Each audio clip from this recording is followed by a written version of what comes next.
नमस्कार। आज हम एक बड़े ही दिलचस्प जावास्क्रिप्ट कोड स्निपेट पर गहराई से बात करने वाले हैं।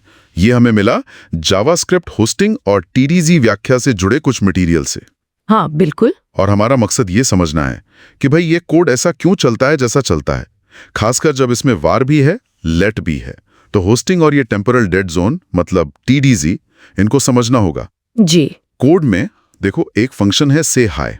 हाँ। और इसके अंदर पहले दो कंसोल लॉग हैं, एक नेम प्रिंट करता है, दूसरा एज।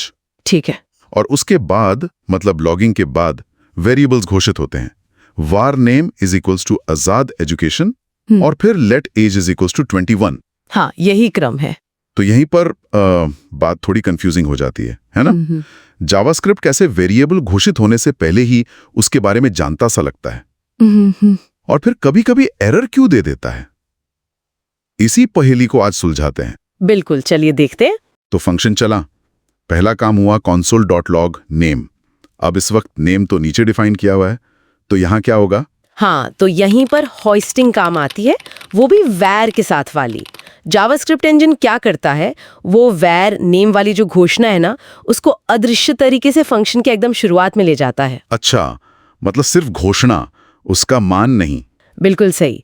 मान यानी वो इक्वल्स टू आजाद एजुकेशन वाला हिस्सा, वो अपनी जगह पर ही रहता है जहां कोड में लिखा है, सिर्फ घोषणा ऊपर जाती है।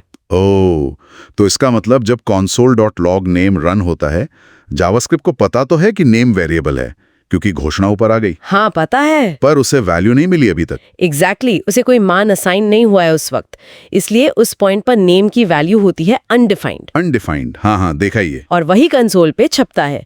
ये वैर के साथ होस्टिंग का मतलब क्लासिक केस है। समझ गया। तो वार के केस में ये ऊपर उठने वाली बात अनडिफाइंड दे देती है, लेकिन कोड में लेट एज इक्वल टू 21 भी तो है। जी, वो तो नया तरीका है। और दूसरा console.log एज भी घोषणा से पहले ही है। हाँ। तो क्या एज के साथ भी यही सीन है या कुछ अलग होता है लेट के साथ? देखो, यहाँ कहानी थोड़ी अलग है और थोड़ी ज्यादा सख्त भी। लेट और कॉन्स्ट वाले वेरिएबल्स भी हॉइस्ट होते हैं, उनकी घोषणा भी स्कोप के टॉप पर ही मानी जाती है। अच्छा, वो भी हॉइस्ट होते हैं? हाँ, होते हैं, पर वार की तरह उन्हें अनडिफाइंड का डिफॉल्ट मान नहीं मिलता शुरुआत में। तो फिर वो स्कोप के शुरू होने से लेकर जहां वो कोड में असल में घोषित किए गए हैं, लेट एज इक्वल टू 21 वाली लाइन तक एक खास जोन में रहते हैं। इसे कहते हैं temporal dead zone, TDZ. Temporal dead zone, TDZ, सुनने में थोड़ा खतरनाक सा लगता है। मतलब वेरिएबल है भी और नहीं भी। हाँ, कह सकते हैं एक तरह से। मतलब मेमोरी में जगह शायद बन गई हो, पर आप उसे कोड में इस्तेमाल नहीं कर सकते। पर क्यों? मतलब अगर घोषणा ऊपर चली गई तो इस्तेमाल क्यों नहीं कर सकते? ये थोड़ा अटपटा नहीं है? हाँ, मानती हूँ पहली बार में थोड़ा अटपटा लग सकता है, लेकिन इसके पीछे एक सोचा समझा कारण है। देखो, वार के साथ जो अनडिफाइंड मिलता था ना, हाँ। वो कई बार साइलेंट बग्स पैदा करता था। कोड चल जाता था पर नतीजा गलत होता था और पता लगाना मुश्किल होता था कि गड़बड़ कहाँ हुई। अच्छा, हाँ, ये तो है। तो टीडीजी क्या करता है, वो आपको तुरंत एक एरर देता है, एक रेफरेंस एरर। ये साफ साफ बताता है कि भाई आपने वेरिएबल को उसकी घोषणा और इनिशियलाइजेशन से पहले ही एक्सेस करने की कोशिश की है। ओह, तो ये सख्ती असल में गड़बड़ी होने से रोकती है। बिल्कुल, ये कोड को ज्यादा प्रेडिक्टेबल, ज्यादा भरोसेमंद बनाती है। आपको तुरंत पता चल जाता है कि कुछ गलत है। तो फिर जब दूसरा console.log एज चलता है, जो कि let age is equals to 21 line से पहले है, हाँ, वो टीडीजी के अंदर आता है? एकदम सही पकड़ा, क्योंकि एज उस वक्त अपने टेम्पोरल डेड जोन में है। उसे एक्सेस करने की कोशिश करते ही जावास्क्रिप्ट सीधा एरर फेंकता है, reference error, can not access age before initialization. और ये अनडिफाइंड मिलने से तो कहीं बेहतर है, पता चल जाता क्या हुआ। बिल्कुल, ज्यादा स्पष्ट है। तो कुल मिलाकर इस कोड स्निपेट का आउटपुट होगा, पहले नेम के लिए अनडिफाइंड छपेगा, हाँ, और फिर जैसे ही console.log एज पर आएगा एक रेफरेंस एरर आ जाएगा और प्रोग्राम वहीं रुक सकता है। बिल्कुल सही। और ये जावास्क्रिप्ट इंजन कैसे वार और लेट को अलग अलग तरीके से हैंडल करता है, इसका बढ़िया उदाहरण है।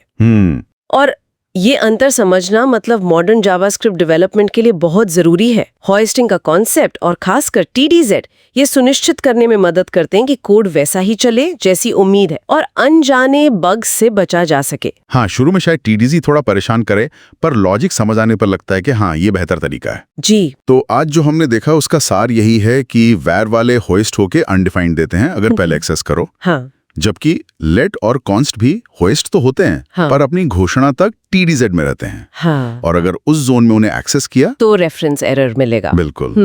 तो ये साफ करता है कि क्यों आजकल ज्यादातर लेट और कॉन्स्ट इस्तेमाल करने की सलाह दी जाती है। निश्चित रूप से ये ज्यादा सेफ है। और चलिए यहाँ एक सोचने के लिए सवाल छोड़ते हैं श्रोताओं के लिए। हाँ, बताइए। इस पूरे व्यवहार को देखते हुए वैर का ढीलापन और लेट कॉन्स्ट की सख्ती डेवलपर्स को असल प्रोजेक्ट्स में कब कौन सा इस्तेमाल करना चाहिए? मतलब लेट और कॉन्स्ट तो ठीक है, पर क्या आज भी कोई ऐसी सिचुएशन हो सकती है जहां वैर की होस्टिंग वाली पुरानी जानकारी काम आ सकती है, या अब उसे पूरी तरह भूल जाना ही बेहतर है?